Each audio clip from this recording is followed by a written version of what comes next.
Suheldev Bharatiya Samaj party ने अपने नगर निकाय चुनाव की तैयारियों को जोर शोर से शुरू कर दिया है और तेज़ी से सुहेलदेव भारतीय समाज पार्टी ने अपनी तैयारियों को शुरू करते हुए ऐलान भी कर दिया है और वहीं प्रत्याशियों के समर्थन में लोगों को जन जन तक पहुंचाने के लिए और योजना को जन जन तक पहुंचाने की रणनीति भी तैयार कर दी है। वहीं इसी के साथ भी सुभाषपा के प्रदेश अध्यक्ष ने क्या कुछ बताया।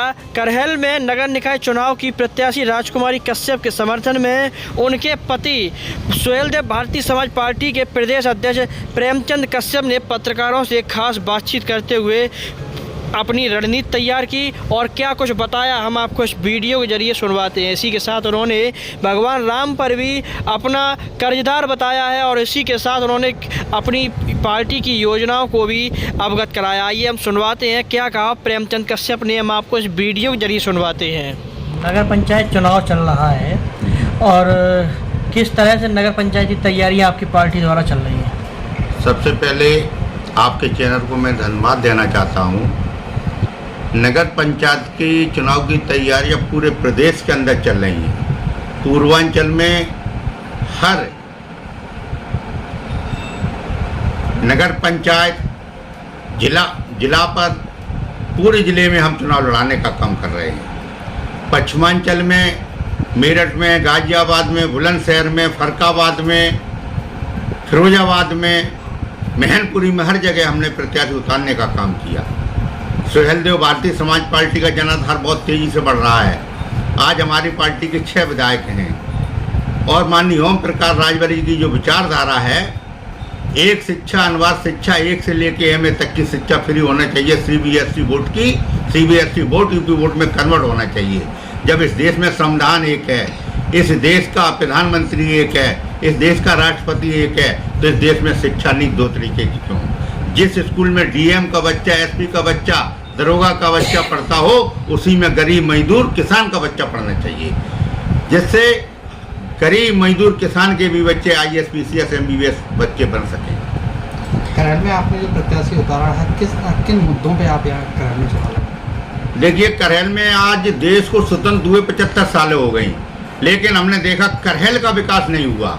करहल का क्या, जो यहाँ बड़े बड़े तालाब थे ग्राम सभा के, वो मिट्टी से ओढ़ दिए गए और वहाँ पर भूमि माफिया प्लॉटिंग कर रहे हैं। कोई भी तालाब खाली नहीं हुआ है और जो करहल की बस्ती का जो पानी था वो उन तालाबों में जमा होता था, लेकिन कोई यहाँ पर नाला नहीं बना। जब बरसात होती है तो दयनीय स्थिति होती है, घरों में पानी भरता है, मार्केटों में पानी भरता है, घुटुओं लोगों को पानी में चलना पड़ता है, दुकानें बंद रहती हैं। जब करहल में नगर पंचायत हमारा जैसे ही बनेगा, सबसे पहले नाले का निर्माण नदी तक कराया जाएगा।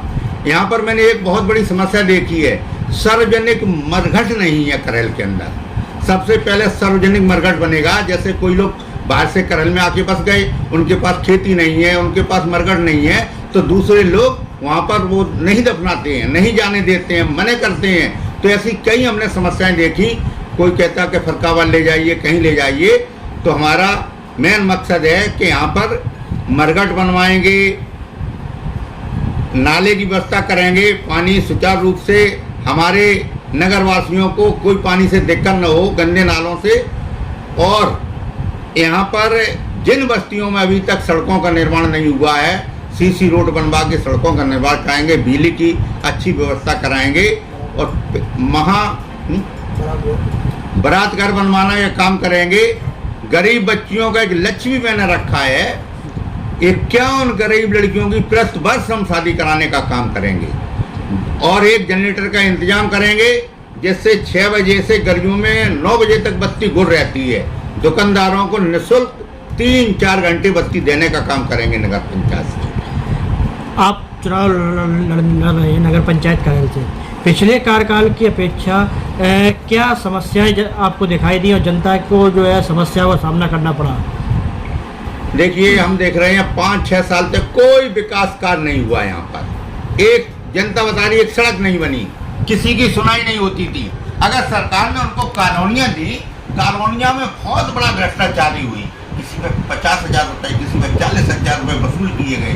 जब सरकार ने उन्होंने मकान बनाने के लिए दी और जिसको वोट देकर जनता भेजती है, तो उनका काम है जनता का सेवा करना। लेकिन जनता की सेवा नहीं करी, जनता का गला काटने का काम किया। सरकार ने जो निधि दी है उसको भी उन्होंने लेने का काम किया। ये बहुत बड़ा घोटाला है। किसी का पति खत्म हो गया, विधवा हो गई, उसने अपने आरक्षित का फार्म डाला, उसने तो 30,000 रुपये उसको मिलना चाहिए, लेकिन उसमें भी 10,000 रुपये कमीशन ले लिया।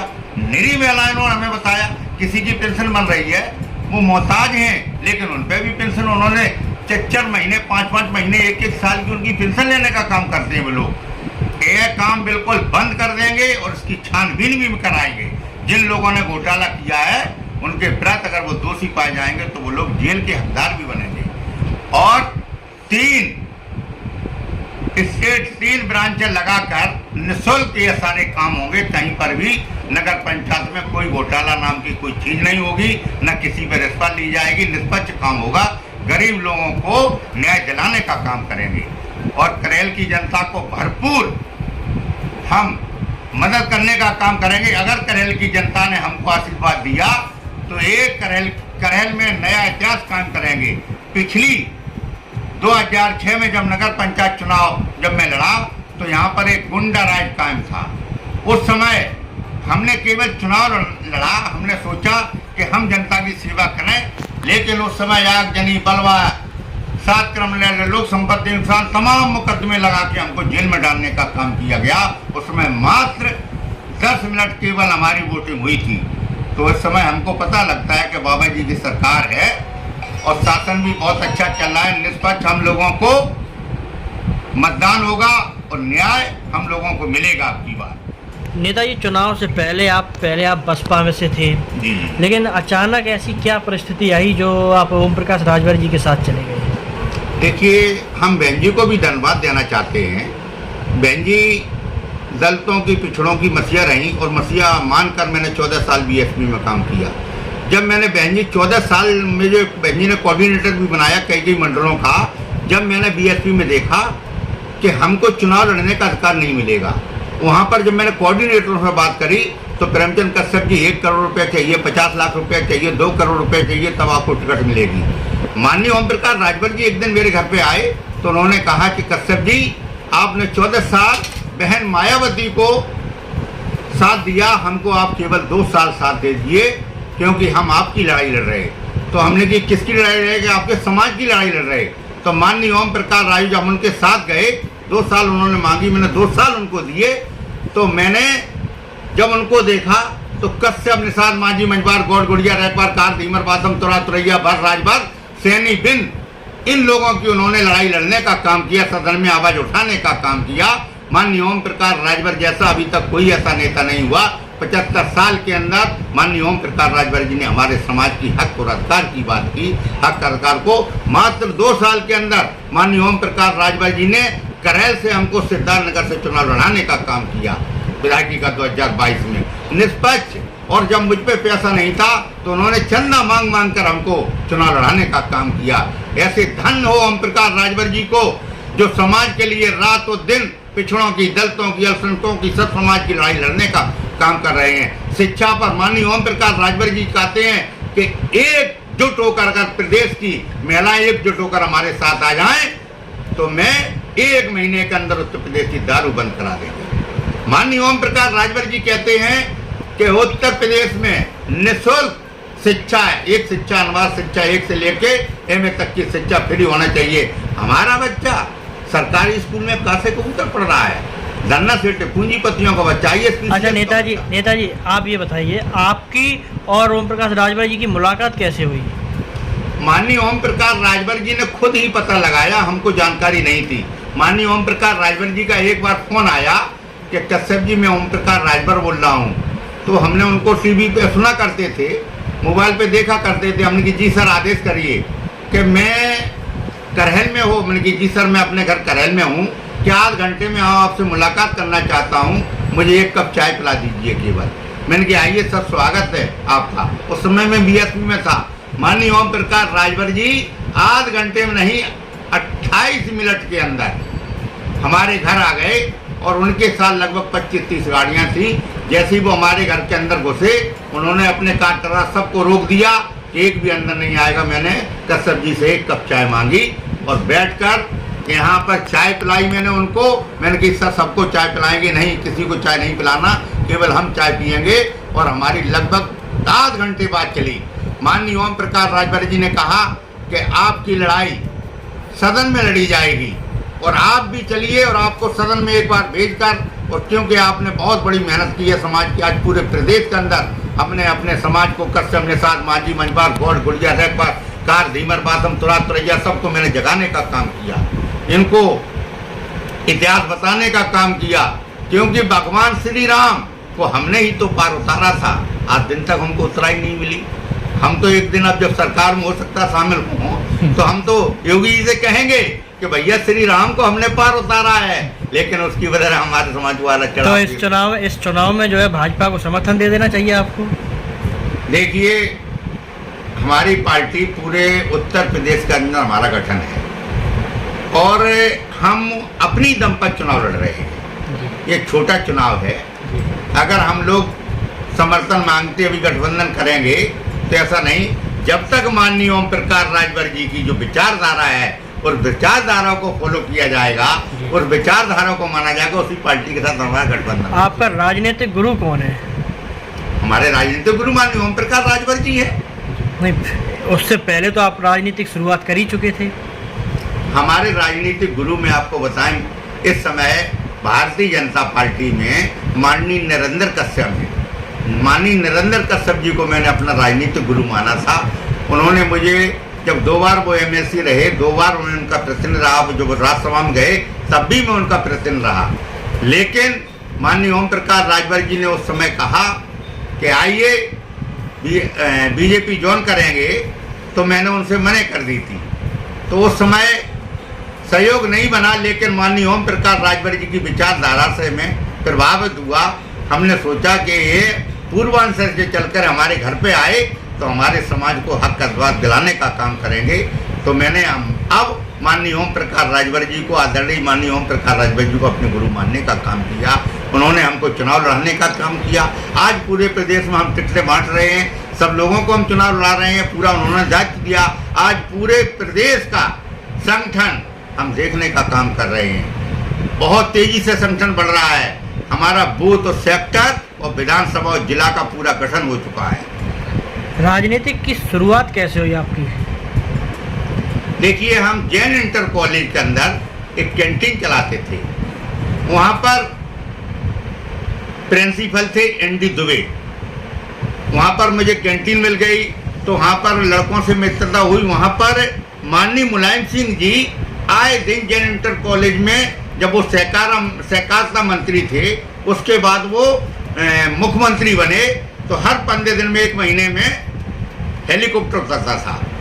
और हेलीकॉप्टर जब मुलायम सिंह जी को उतरता था तो उनके लिए नाश्ता पानी का पूरा इंतजाम मैं करता था। तो जैसे ही हम नाश्ता लेकर उनके लिए जाते थे तो उनकी हम सारी बातें सुनते थे और सब बातें सुनते थे। तो हमारे अंदर भी एक जागरूकता आई कि माननीय मुलायम सिंह यादव जी इस स्कूल में ही पढ़े और इस स्कूल में पढ़ाया और स्कूल जैन इंटर कॉलेज से वो मुख्यमंत्री तक पहुँचे। तो हम भी क्या कैंटीन चलाने वाले एक नेता नहीं बन सकते हैं? हमारे अंदर विचार आया तो वहीं से मैंने लक्ष्य किया और मैंने सोचा अब मैं नेता नगरी करूँगा, अब मैं कैंटीन नहीं चलाऊँगा। और आज वो लक्ष्य मेरा पूरा होते हुए दिख रहा है। आज मैं बहुत बड़ी पार्टी का, हमारी पार्टी के 6 विधायक हैं और मैं माननीय ओम प्रकाश राजभर जी की आशीर्वाद से आज पार्टी का मैं प्रदेश अध्यक्ष हूँ। एक चर्चा और है जो आपके टिक्की और पड़ा के करेल के लोग बहुत पसंद करते थे। ये तो सौभाग्य, ये गॉड गिफ्ट है हमारे लिए जो भगवान ने दिया था। मैं वायदा करता हूँ चेयरमैन बनने के बाद और करेल वासियों को निमंत्रण देंगे और मैं ऐसी में टिक्की बना के मैं खिलाऊंगा जो पूरे उत्तर प्रदेश के अंदर कोई टिक्की नहीं बना पाएगा। नहीं, ये तो चीज़ आपकी बहुत अच्छी रही। लेकिन अभी आपने एक बात कही कि भगवान राम जी को उतराई वाली जो बात आपने कही, तो इस स्थिति में आप कैसे जो है भगवान राम आपसे बेड़ा पार करेंगे? हमें भगवान राम से आस्था है।